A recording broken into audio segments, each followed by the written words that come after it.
1998 Chrysler Cirrus LXI 2.5 V6. Hear that motor running, people? It was the electronic control module, or the ECM.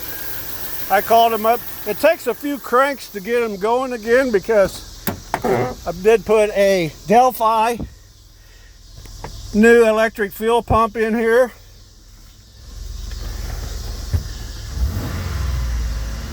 And this is why I worked on this car all I done. Put new distributor in it, crankcase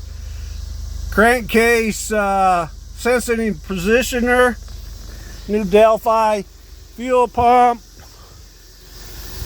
This little car always did just sound like brand new.